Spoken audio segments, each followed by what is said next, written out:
it. We made it. If you are about to clock out for the day, you're almost there. We are so excited to have you with us here on Talk Pittsburgh. And Boaz has taken Kelly's middle seat here. It's great to be here. Isn't television amazing? It's amazing. It is. Just like that. All right, we have a really good show planned for you today. The question is here, how often do you change your kitchen sponges?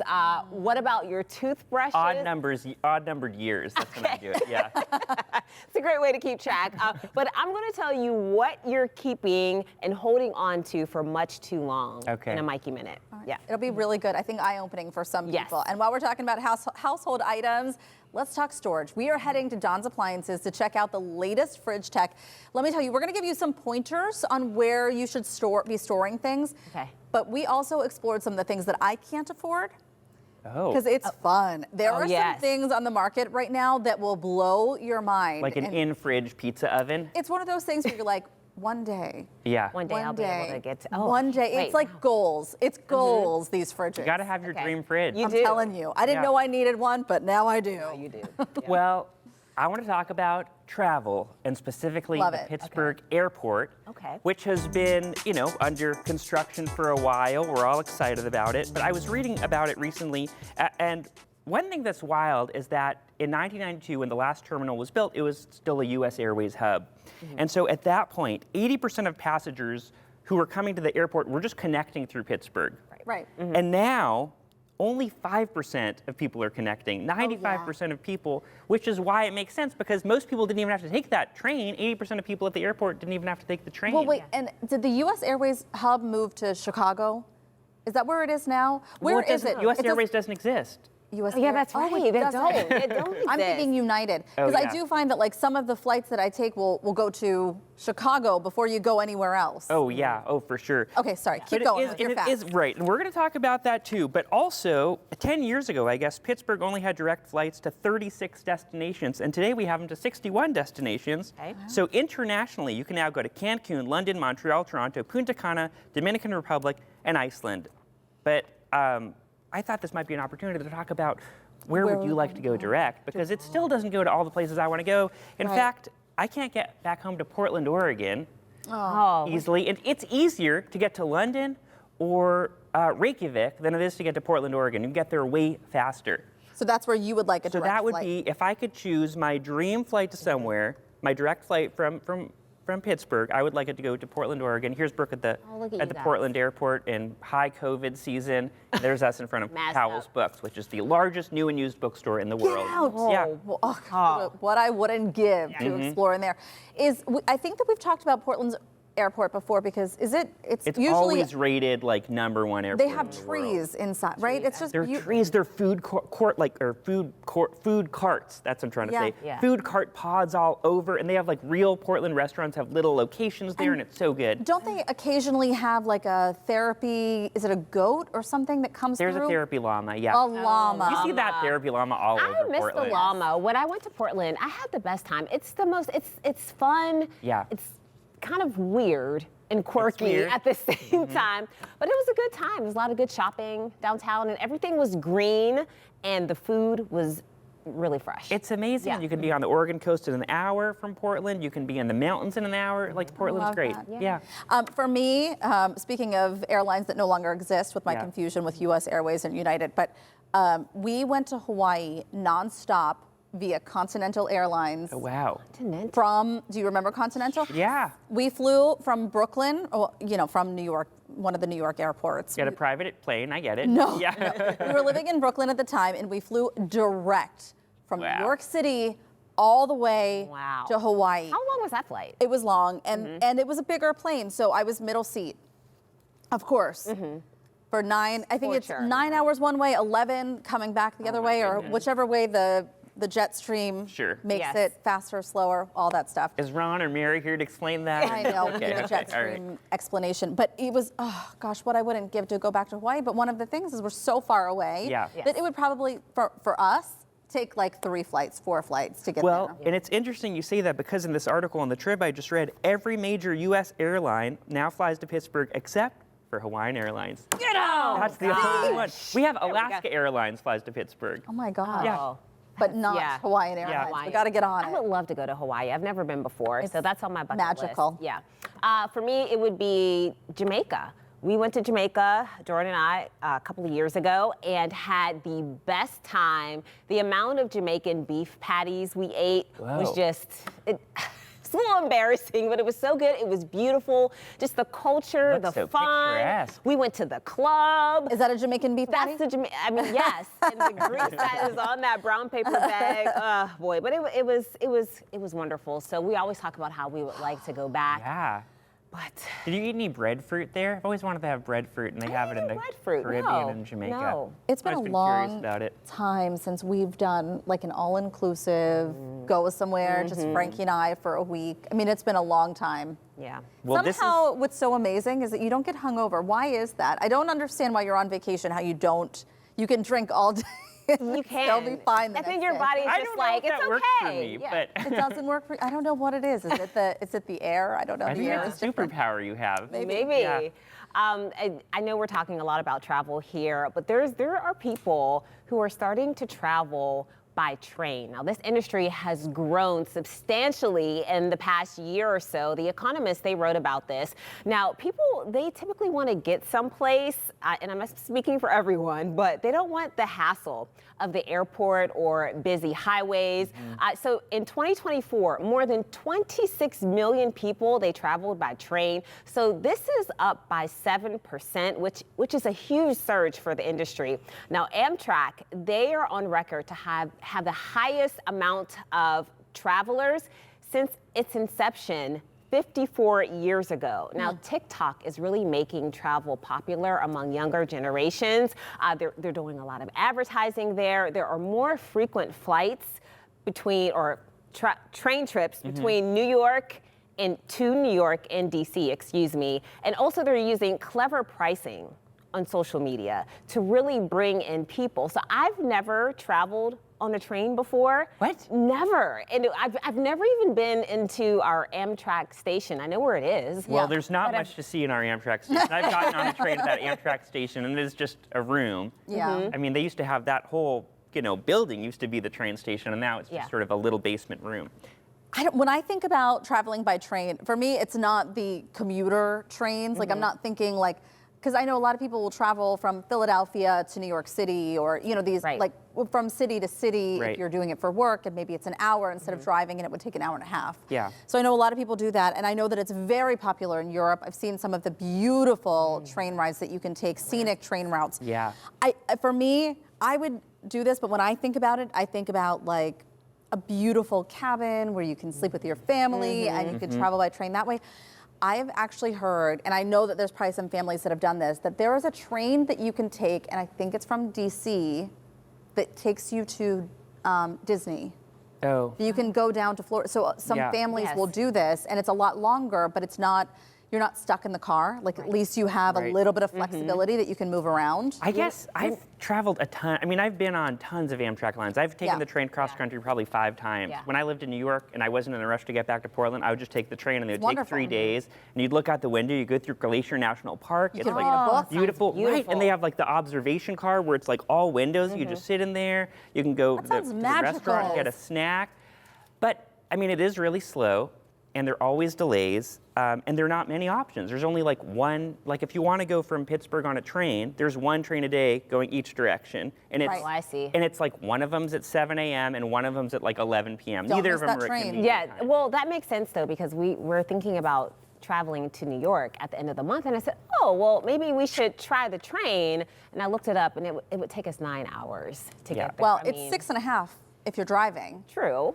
So it's not that much long. I think it depends. If you want to be able to get, like, I can't read in the car. So if we were on a train, I could read a couple could. of You books. could. That's so you fun. know? And you can walk around. You can go grab a snack. They have Right. hot dogs actually. Do they I have- know you love hot I dogs. do yeah. love hot dogs. Do they have dinner? Like, do they serve you a Yes, full there's a service? dining car if you See? want, and if you get one of the sleeping cars where they like take the chairs and then a person comes in and like brings little bunks down. It's so fun. 1930s. All right. Yeah, I love this. It's very cool. All right, we're going to switch gears here.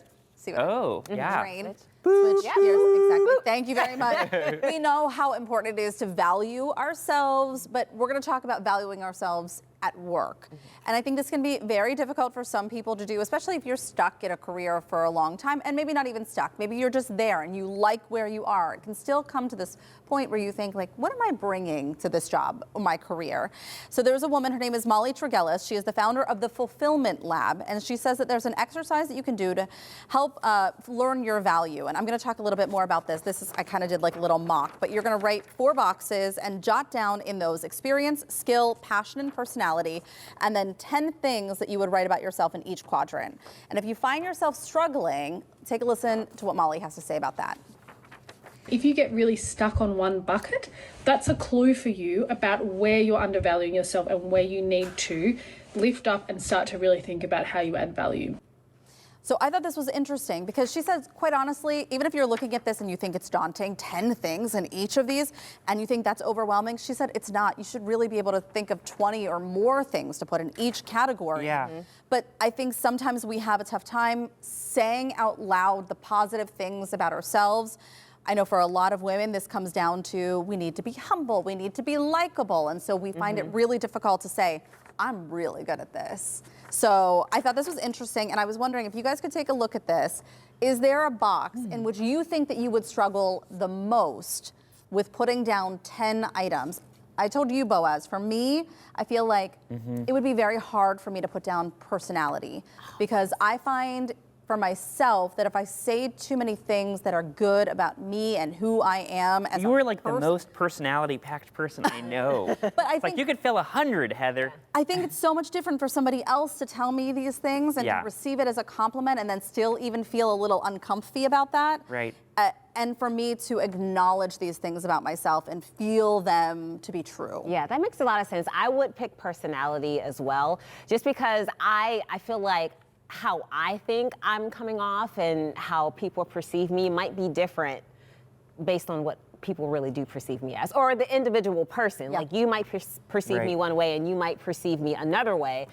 So I You're would a have a tough chameleon. time. You're a Yes, chameleon. yes. What would you say, Boaz? Would you have a different? And I asked you to share this with Brooke because I feel like women have a tougher time with this. Yeah, I forgot to share it with her. Of course. But All right, it we'll was put a that in the busy day. personality column for you then. Uh-oh, forgetfulness. Yeah, I think I'd have a harder time filling up the top ones. I feel like job stuff. I feel like I don't. Well, you have the experience. I mean, you rode a bike and interviewed people before. I mean, Yeah, you have but I don't tons of think it experience. feels that way to me. It feels like I'm just sort of faked my way through all those things, and then I feel like I can't really. Imposter syndrome is Yeah, real. Yeah. exactly. But I like this though because it allows you to reflect on the small things that you have done Yeah. throughout life and just really see like how far you've come. We should fill it out for each other. It's an exercise you can do. Do this at home. Again, maybe you're like really hating your job right now on this Friday and you're thinking about a promotion or switching careers. Do this. Find your value. Do that. Okay, still to come on Talk Pittsburgh. Do good, seek justice, and help the vulnerable. That's the heart behind a new home, bringing a few hours of comfort to kids on the move. That home is located in Butler County, and the woman in charge of it is here with us today. She'll tell us what the Isaiah 117 house is all about. That's next.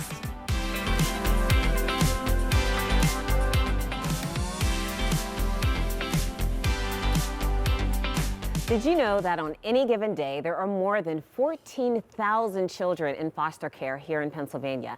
And oftentimes, their first stop isn't a home, but an office or the backseat of a car. But now, thanks to a new home in our area, that first step can be a softer landing.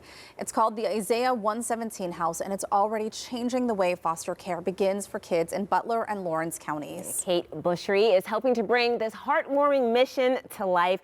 Thank you for your really important work in this area. Can you tell us a little bit about Isaiah 117 House and what the mission is there? Yeah, absolutely. So we are actually a national organization with local branches, and so it began like in 2017 when our founder had that realization while she was being certified to become a foster parent that children who are awaiting placement into foster care had just that waiting period, you know, in an office or driving around in the car with their caseworker, you know, really on the hardest day of their lives, having to just deal with that, you know, in an environment that was cold and harsh and not comforting in any way. So the idea of an actual physical home began in 2017 in Tennessee with just one single home where our founder thought, how can I change this for kids in my own community? And so that very first home was born there, and the idea really has just spread to communities surrounding that, and really now nationally, as the idea is that kids there should be an alternative idea, a place where that soft landing, like you said, for them to go on that hard day. Kate, it's so interesting that you're here this week, because earlier this week we spoke with the Foster Love Project, and what we heard from her was that we can't change their situation. Right. We can't undo any of the trauma, but what we can do is help to create a safe place for them, or something that can help them through that transition, and that's what you're providing. Right, that's really the very first part of our mission, is to reduce trauma for kids who are entering into the foster care system. And so we do that by creating this physical home where their caseworkers can bring them and they're greeted. We have certified caregiving volunteers who are there to just love on the kids while they're there, will it be hours or even days if they need to spend the night or a couple of nights just as they await placement. So that's really the first part of our mission, is just to reduce the trauma, just to let kids be kids. They can, get a shower, a bubble bath, they can bake cookies with volunteers, they can go play in the backyard, they can just be kids and kind of forget or escape from their reality for a little bit. Just for a little bit. Yeah. That's so wonderful. When did this come to Pennsylvania, and why? So our local chapter, so we are currently the only open home in the state of Pennsylvania, and so a dear friend of mine, Abby, she applied to bring a home, through the national organization here to Butler County back in 2022. So I traveled with her in a small group of friends later that year to Tennessee, and that's kind of how you start the application process. And then, we started the time of awareness and just bringing the need to our community. And it has been wonderful over the past couple of years just to have our community embrace this idea, just wanting to bring this home to Butler. And so we just have opened our doors. We were able to purchase a home, to renovate it, and we just opened our doors this past February to serving kids. Well, I wanted to ask you about this bag here, because we know that resources are so important when these kiddos are coming in. So tell us about what this is. Is this something that people can help with?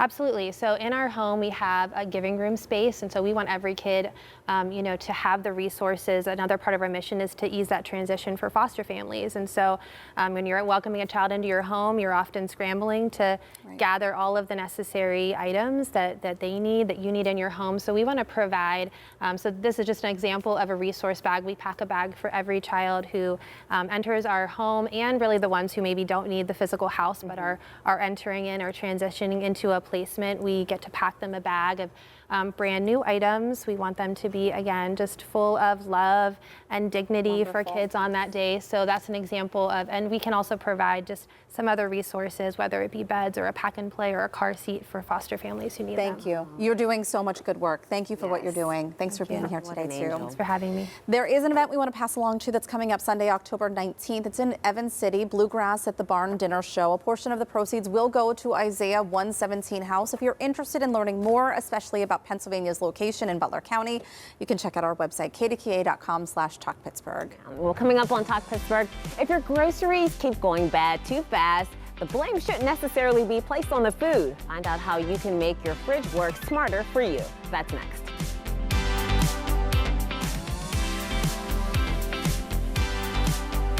We all have our fridge habits: milk in the door, veggies wherever there's space, you get it. But believe it or not, your fridge has a system, and when you use it right, your food stays fresher for longer. I went over to Don's Appliances to get shelf-by-shelf storage tips that could save your food and your money, and we also did a little browsing at some of the fridges that will make you say, wow.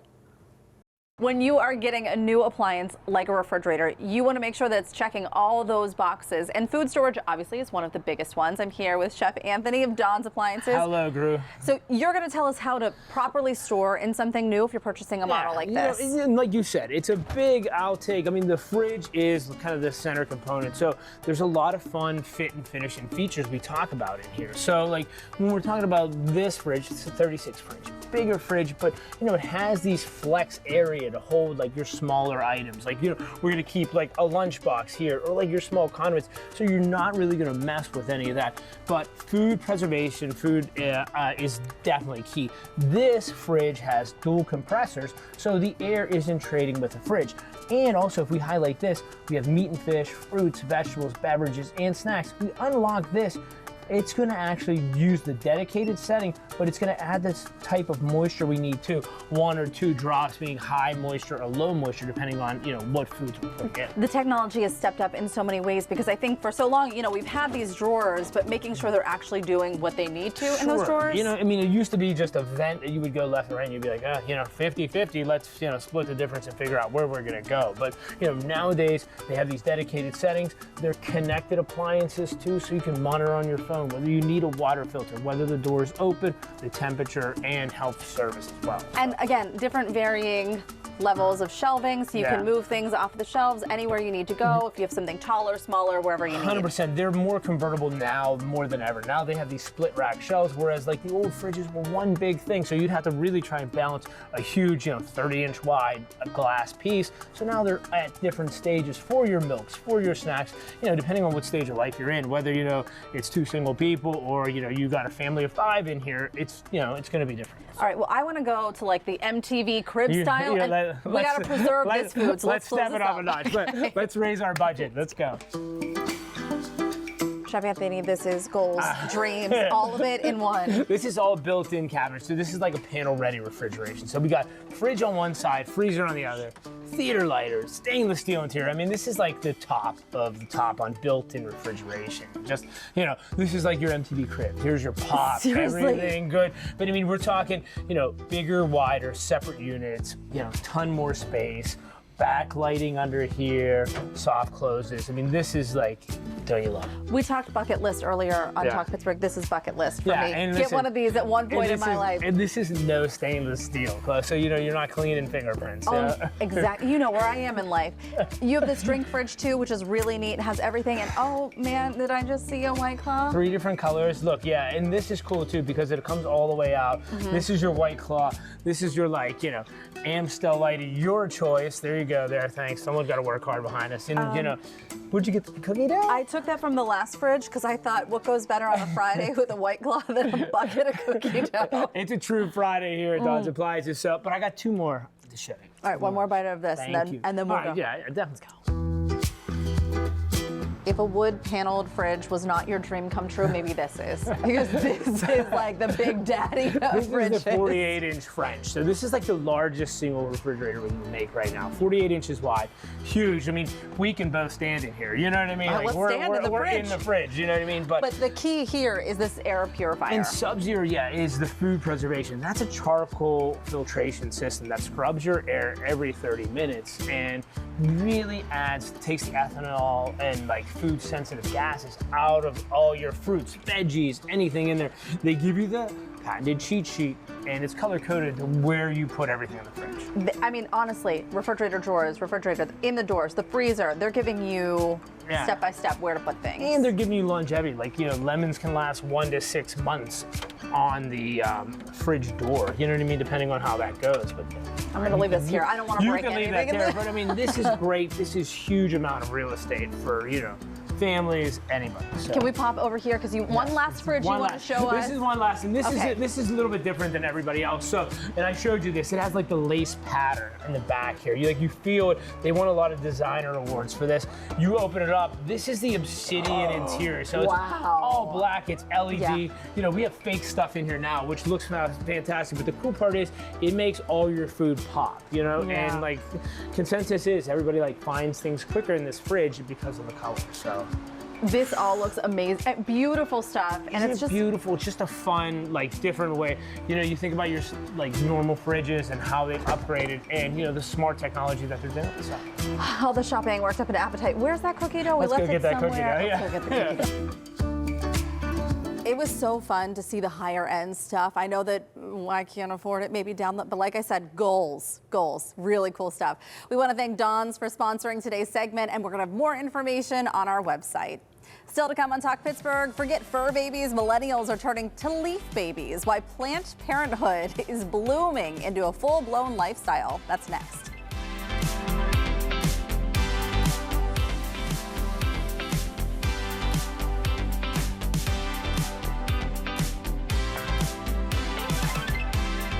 Move over, kids, move over, pets, because there's a new kind of dependent in town. Millennials are embracing plant parenthood, giving them names, personalities, and their emotional real estate. Yes, well, Planned Parenthood, it's a term that is not new. I just wasn't aware that it was such a popular trend. I'm so glad you're here for this, Boaz. Oh, yeah. Especially for millennials who are in many instances replacing pets and kids with plants. A lot of this started during the 2008 housing crash and extended into the pandemic. Now, these plants, they have names, they have personalities, just like kids. If a plant Got some dies, mums over here. yes, Beautiful. or it's not doing so well, mom and dad, they take it very personally. Yeah. Now, we all know the benefits of plants. I mean, they bring a sense of comfort, they can improve your mood, reduce stress, improve air quality. So all of this kind of makes sense to me, especially the nurturing aspect of this, because Watch your finger. watch your finger. The nurturing aspect, it contributes to an overall well-being. So I get Yeah. this intensity when it comes to taking care of individual plants. Do for you these get it? plant parents. I do. I mean, I'm not going to turn my nose up at it. Yeah. I think it's fine. It's good. I mean, I Yeah. feel like a parent to my plants, probably like a rabbit feels like a parent to its bunnies, because I have 50 plants at home. Oh, so there's so many. It's a big brood hard, of us. It's hard. Yeah. So, you know, the plants are there, but then there's only one dog and only one human baby, so those ones sort of take priority. But do you name your plants? No. Well, to me, that's also like, I think a plant is cool because it's a plant and it doesn't need a name. That's like, it's the wrong species to have a name. I was gonna say, I haven't named any of my plants. I do talk to them. Yeah. Okay. Do you find yourself talking to your plants ever? No, but I wonder if we can communicate in some ways. I don't think we can communicate. Well, I got really deep. There's this book called The Light Eaters, which is about plant intelligence and communication. So I think these plants do have a sense of who we are and what we're doing in some sense, but it's probably in a way that we cannot even fathom. Right. I can So see I that think I am being the communicating case. with my plants, but not in a way that I can understand. Well, you read, and I haven't finished it yet, but Braiding Sweetgrass. amazing. Amazing book. And she talks in the beginning about this communication that agriculture has with each, I mean, we wouldn't call it agriculture, but like trees and plants and Sure. varying species communicate. And we know that this is true with like fungi and stuff. Right. So we know that they're communicating. So sometimes like, you know, if like my hydrangea, you know, I just walked over and I was just like, hey girl, you're looking really good today. Yeah. You gonna give me any more babies? You gonna give me any more flowers? Yeah. And she Did it not. work? No. But I do think It was like the you wrong know, just tone. maybe she didn't like that. But I don't know. I just like to talk to them sometimes. Yeah. I'm like a crazy person You know, outside. it's okay. Nothing wrong with that. Growing up, my dad, he would buy me plants all the time, and it was, of course, to teach responsibility and caring for something that wasn't myself or my brother. And I would put them in the windowsill and forget about them, So it and they didn't would work. die. Yeah, You and didn't it learn didn't work. responsibility. But I would like to get back into it right now. I know you've gotten on me about this, but I do Yeah. have some faux plants outside, and they're working really well for me. But I'm going to plant some mums. You definitely so- can't communicate with a plastic ivy, I'll tell you No, that. No, it's not gonna I work. haven't tried. Yeah. Okay. Well, I have lots of plants. If you need some, I need to get rid of some, so let me know. Okay, Yeah, good idea. goes That's for the all of you plan. as well. All right, well, once you're done putting Fred in a bigger pot, it might be time to give the rest of your home a little love. Did you know your frying pans, pillows, and socks have an expiration date? I'll tell you how long they're supposed to last and reveal the one household item that needs replaced more often than you might think. Life is meant to be fun and joyous and fulfilling. In our case today, heavy on the filling. It's easy to be inspired by Jim Henson and his many characters. That goes for your breakfast, too. So I'm a big fan of cereals, as Yes. you all know, but Yeah. this was really exciting because this year is the 70th anniversary of Jim Henson's Muppets. Okay. And so they did this collab with General Mills, and they made all the monsters from the monster cereals into basically Muppets. And can I ask you, so life is meant to be fun and joyous and fulfilling. Is that a Jim Henson quote? That is what a I'm- Jim Henson quote. Okay. Our producer Brittany told me that. I didn't know it till Love that. till an hour ago. But yes, it is. And so not only that, so on the boxes you'll see Count Chocula, you'll see Boo Berry, you'll see Frankenberry, made in the classic Muppet form. But they also made these super fun TV commercials and social posts. Have you seen any of them? I have not. Well, let's watch one right now. Look at you. You look amazing. I've never seen you look better. Stunning. You look handsome. I'm so glad they found the mirror that works for you. It's so fun. Count Chocula. I was really excited about this because this was my favorite childhood cereal. Yeah. This one in particular. Frankenberry. Frankenberry. Yeah. Well, here's the thing. eat some more. They are, the monsters themselves are 50 years old. I hadn't realized they were sort of launched in the early 70s, Yeah. all the Muppet monsters. And then they did this fun collab. And one of the other things is you turn the boxes around Okay. and you can fit them together, and they're this sort of little Jim Henson tribute wall over here, which is cool. And just to explain my excitement here, I am a hardcore, lifelong Muppet fan, so much so that as a child I collected Muppet memorabilia and had a corner of my bedroom that I dubbed the Muppet Shrine, which I brought a photo in so you can see that wow. right there. Oh, little Boaz. There's my Muppet Shrine with my assortment of various Muppet collectibles. You could charge admission for that. Well, I had thousands of items, just figurines and stuffed animals and all that stuff. And Brooke is really anti-hoarding, anti-collecting. So a couple years understand ago, this. I put them in a box and sent them to another Muppet fan. That's really special because you passed on the love of Muppets to Such a somebody big else. heart Yeah. you have. With the exception of one thing that you just told us. Yes, that's right. I do have Miss Piggy's lower lip in a Ziploc bag in my closet. Okay. And how That's did you get that? Well, as a kid, I sort of met Cheryl Henson at a book tour, Jim Henson's daughter, and she said, if you're ever in New York, let me know, and I'll give you a tour of the Muppet Workshop. And obviously, I was like, Dad, you got to take me to New York. Yeah. And he did on like a spring break, and we went, and when we were, again, she showed us a tour. She's like, here, do you want to touch Elmo? Do you want to touch Cookie Monster? Here's Oscar the Grouch. And when they're always redoing Muppets, and they'll keep parts and get rid of parts of them, and at one point she fished into a garbage can and was like, oh, looks like they were taking apart a Miss Piggy. Do you want part of her lower lip? And I said, absolutely. Yeah. And I You still have it in a treasure it. Ziploc bag. Yeah.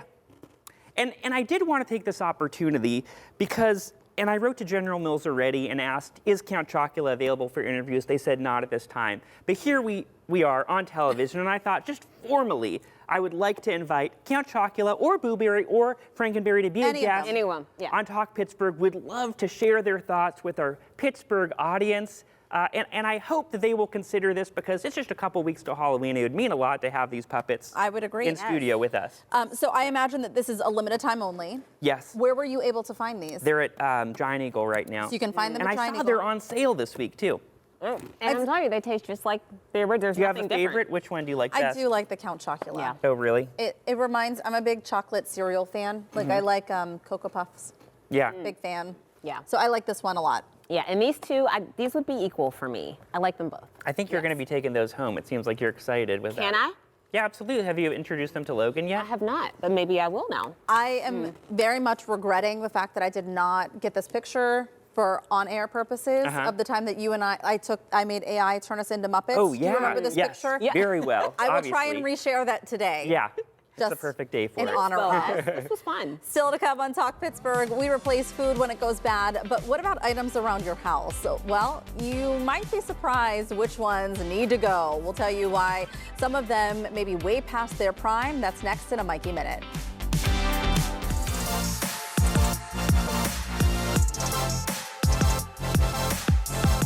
You know those everyday items we all use and then hardly think about? Well, it turns out there are a few you need to replace a little sooner than you think.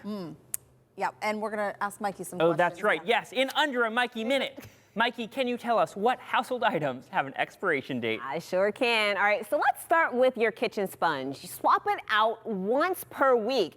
It's by far the most contaminated item in your house and serves as an ideal habitat for microorganisms and foodborne bacteria. That thing is a germ magnet. Your toothbrush should go every 3 months. Dentists say the bristles wear down and stop doing their job. Plus, they collect bacteria, which can lead to tooth decay. Your shower curtain liner, believe it or not, change it every 6 months to avoid mold and mildew. Same goes for your fridge water filter and the vacuum filter. Now, your socks and underwear, experts say every 6 months or when you start to notice wear and tear.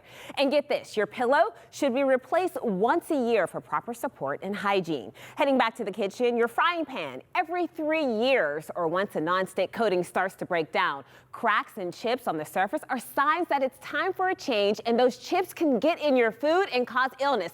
And let's not forget your bedroom mattress. Yes, your whole mattress should be replaced about every 7 years for a good night's sleep. And make sure you flip it over at the halfway point. Did I make it? Not even close. All right, well, I stepped outside to see how often you replace certain household items. Your kitchen sponge, the sponge that you wash dishes with, how often do you think you should replace it? Well, let's say ideally every 2 or 3 weeks. Every 2 or 3 weeks. Actually, that's not a bad, that's not a bad answer. The correct answer is once a week. It is the filthiest thing in your house. It collects the most germs. Does this make you rethink your decision? Yes. Yes. I change every year for my birthday, you know? Every year? It's a funny occasion. Do you have house guests often? No. Okay, good. Excuse me, sir. I'm sort of busy right now, actually. Okay, all right, fine, Mike. What do you want? How do you know my name? I just have a sort of ESP for this kind of stuff. How often do you think you should change your toothbrush? My toothbrush. Oh gosh, how often should I change it? Well, we should probably change it, I don't know, every month or something. I honestly just change it after I like recover from being sick. I like to change my toothbrush. I just had a cold, and I feel like, well, this toothbrush is done. This is sick though, as this toothbrush. I want a fresh one. Yeah, okay. Well, the answer is you need to change it once every 3 months. Oh, good, because I definitely don't do it that often. But I was being ambitious and I said once a month. So that's great to know. We're talking about household items that you probably should change more frequently. How often do you think that you should change your mattress? Once every 10 years. Is that what you do? I have no idea. That's my wife's department. Okay. Yes. Well, the correct answer is actually once every 7 years. That was close. Yeah, I think you were close enough. Fairly impressive. Do I win something? No. You know what? I've heard the 10-year thing. In fact, we were just saying we need a new mattress. It's been 10 years. Oh, yeah. I feel like that's a common misconception. I feel like 10 is what a lot of people believe. Can I tell you that when I visit my mom, the mattress I'm sleeping on is 30 years old? Yeah. Oh, yeah. I believe that. And I think it can. Is it still comfortable? No. Okay. Not at all. Horrible. It's really unpleasant sleeping on that thing. Yeah, you know what? I have a Scrub Daddy sponge, so I kind of feel like that lasts a little bit longer. Because it's designed not to collect as many germs. Oh, okay. It can last like 3 years or something. Perfect. Some good tips, that's for sure. We'll be right back.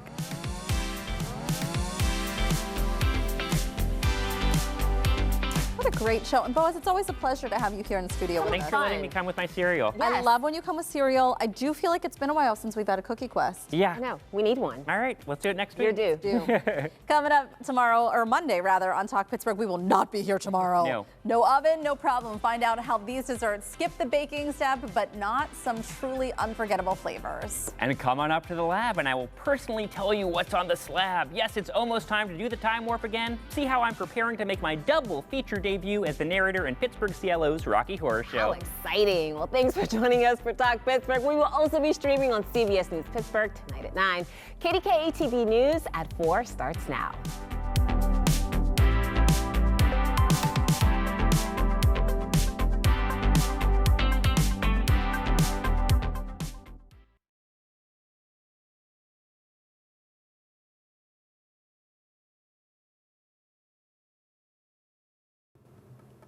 Yeah, I want to do a Cookie Quest soon. Okay. Find a good place. Yeah. 5, 4, 3. Coming up today at 3 on Talk Pittsburgh, I'm hanging out with Chef Anthony from Don's Appliances. Do you know the best place for cheese in your fridge? We're finding out how to make your groceries last. And in a Mikey Minute, I'll show you everyday household items hiding secret expiration dates. And just wait until you see who I ran into. Oh, this is exciting. Plus, we're serving up a blast from the past. I'm putting your taste buds to the test with Monster cereals. Remember those? Well, it should be fun. Yes. Kick off your weekend early and save a spot on the couch for me, Mikey, and Boaz. We'll see you at 3.